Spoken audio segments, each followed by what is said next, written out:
Hey everyone, welcome back and a big hello to all our friends around the world. If you're new here, we're honored to have you. Don't forget to like and subscribe.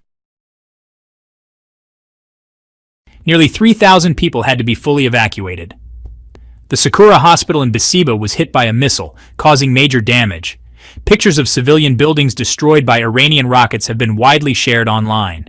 Yes, Khamenei, yes, apparently attacking civilian homes and hospitals is considered a victory now. That's how they spin it. It's a tactic very similar to Iran's proxy force, Hamas, which also specializes in targeting residential areas and civilians rather than actual military targets. One reason Mr. Kai declared the United States defeated is to congratulate Iran for its so-called victory over the American system. The United States went to war because it feared the complete collapse of the Israeli regime. They rushed in to save it, but achieved nothing. They attacked our nuclear facilities, which honestly should be the subject of a criminal trial in an international court. But even then, they couldn't do anything significant. Now, regarding the United States airstrike on Iran's 3 nuclear sites, Mr. Khamenei made 2 key points. First, the United States faces the risk of being prosecuted in an international court. But ironically, not only did Trump supporters praise the airstrikes, even his critics did. A perfect example is John Bolton, Trump's former national security advisor. This is the same guy who wrote a whole book bashing Trump for being unfit to lead. But he went on social media to say, this time the president did the right thing. Hitting the weapons program was absolutely the right move. The next step is regime change in Iran. Even former Congressman Adam Kinzinger, who previously called for Trump's removal, made a rare statement. I believe the United States made the right call attacking the nuclear sites. We'll have to wait and see, but the key now is to stop the missile launches and end the viral war through negotiations. Former New Jersey Governor Chris Christie, who once said he regretted ever supporting Trump, also said this was a bold move, but this time Trump did the right thing. It must have been a tough decision for him, but I think his judgment was correct. The United States simply can't let Iran get nuclear weapons. Lately, Trump has received several nominations for the 2026 Nobel Peace Prize. Congressman Pat OSA nominated him for his role in the weapons deal between Israel and Iran, saying Trump played an exceptional and historic role in ending the armed conflict. The Pakistani government also officially nominated him for the prize, acknowledging his diplomatic efforts. Earlier this year, Congressman Darrell Issa from California also nominated him for his impact on global peace. Back to Iran. Mr. Khamenei claimed that the bombings in the United States were ineffective and didn't accomplish anything. Interestingly, this statement lines up closely with reports from CNN and the New York Times, both of which cited leaked intelligence saying the strikes had little effect. On June 25th, Iran's supreme leader declared a major victory and insisted that all nuclear facilities were intact. But less than 24 hours later, on June 26th, Iranian Foreign Minister Abbas Araghchi publicly admitted on the BBC that the nuclear sites were actually badly damaged. So yes, you heard that right. A direct contradiction to what Khamenei said, a huge blow to his credibility. And that's not all. Khamenei proudly said Iran slapped the United States in the face by attacking the U.S. base in Qatar. Iran launched 14 missiles. But guess what, folks? The U.S. three-point defense system intercepted 13 of them. Only 1 landed, and it hit an empty area. So Iran slapped the United States with one lonely firework. The videos showing Iranian missiles getting struck by lightning in the night sky looked more like a failed fireworks show than a military success. The world was amazed by the strength of U.S. defenses and disappointed in Iran's missile capabilities, despite claims that they're backed by China. In the end, Foreign Minister Araghchi coolly stated that Iran has no plans to resume nuclear negotiations with the United States. So what's left on Iran's diplomatic chessboard? A country that's collapsing, and a supreme leader making declarations while the world watches every move. At 3 o'clock, Mr. Khan praised the unity of the people, saying, "My third congratulations are for the solidarity and unity of our nation. It was a blessing from God." A country of about 90 million people stood together, spoke with one voice, raised the same demands, chanted in unison, and supported the actions of our forces. This will continue into the future. We already covered that announcement in detail in our last video, so here's just a quick summary. Since its founding in 1979, the Islamic Republic of Iran has existed for 46 years, and it's gone through nearly a dozen uprisings by the people. Post-war Iran's tragedy, GDP way below Vietnam's, inflation explodes, people rise up. Tens of thousands, even millions of Iranians have taken part in protests over the years, and every time they've been met with brutal crackdowns by the Iranian armed forces, especially the Revolutionary Guard and the Basij militia.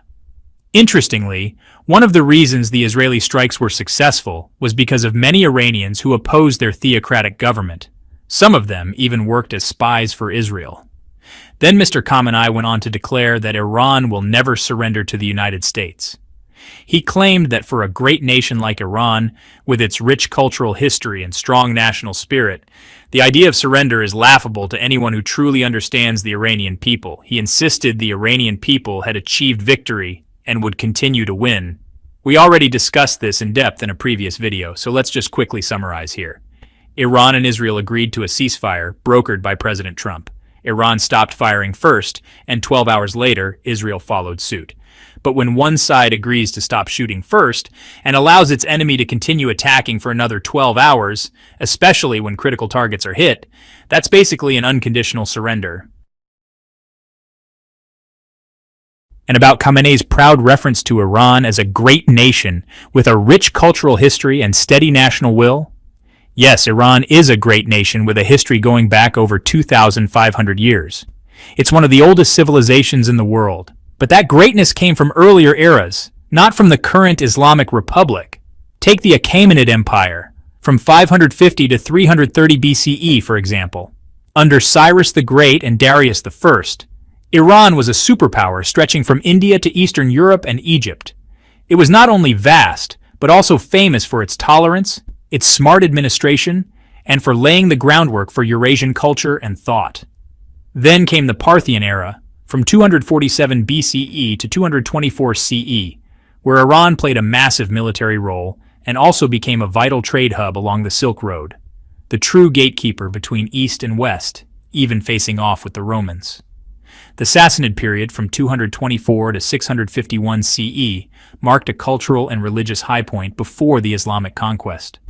For centuries, the Sassanids clashed with the Byzantines, turning Mesopotamia into a battlefield, a trend that arguably lasted into modern times.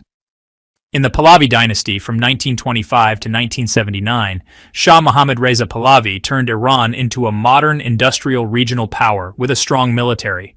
But his detachment from the public and harsh rule fueled the revolution of 1979, ending the monarchy. So from being the heart of the world's largest ancient empire, Iran has gone through endless ups and downs, the 1979 Islamic Revolution being a major turning point.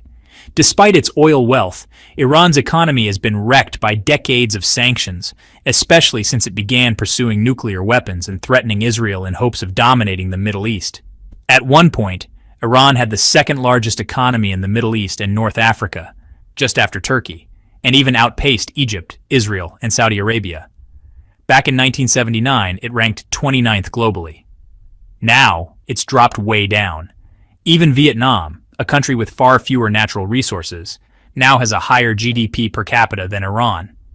According to the IMF, in 2024, Vietnam's per capita income was about $4,469, while Iran's in 2025 is expected to be around $3,900. In total, Vietnam's nominal GDP in 2024 was $450 billion, ranked 25th globally. Iran's in 2025, about $341 billion, ranked somewhere around 35th. Iran's fall from greatness is crystal clear, a nation rich in culture and resources dragged down by the current regime. Then, after Iran's supreme leader Khamenei declared victory over both the United States and Israel, President Donald Trump lashed out on social media on June 27th. He called Khamenei's claim a blatant lie and dropped a bombshell. He said he personally intervened to stop Israel from carrying out a deadly final strike on Iran. According to Trump, Israel was ready to launch a massive air raid, but he canceled it at the last minute. And yet, Khamenei had the audacity to go on TV and declare victory. Trump said, "Imagine a leader lying to his entire country like that. Not only is he destroying his own credibility, but he's putting the whole nation in danger. He also added that Khamenei wasn't just lying, he was being stupid and shameless. Trump claimed he knew exactly where Khamenei was hiding and chose not to have him killed, calling it an act of restraint. He even warned that Israel was about to unleash the biggest strike of the war, with serious casualties expected. But he stopped them. In the final days of the war, Trump said he was working on lifting sanctions to help Iran recover. But after hearing Khamenei's hostile and false statements, he immediately scrapped those plans. Trump added, Iran needs to rejoin the global community, or things will only get worse for them. They've always chosen hostility and bitterness, and look what it's brought them, a bombed-out country, no future, a wrecked military, and a devastated economy. He ended by saying they could have had honey, but they chose poison. The sanctions that Trump referred to hit hard. According to the IMF, Iran's GDP dropped from $412.3 billion in 2016 to $341 billion in 2025. The official exchange rate is about 42,100 rials to $1, while the black market rate is around 568,000 rials to $1. Inflation soared to 30.5% in 2018, 35.7% in 2019, and 31.7% in 2024. Food prices have skyrocketed. Meat prices, for example, jumped 116% between 2018 and 2019. Fuel and basic goods became scarce. Protests erupted in 2017, 2019, and 2022, and the November 2019 demonstrations were brutally crushed, killing hundreds. Trump had begun working on a phased plan to lift sanctions and help Iran rebuild. But Khamenei's reckless words infuriated him, so the pressure campaign continues. Is this the greatness Khamenei wants for Iran? Anyway, that's all we have for this video. Thanks so much for watching.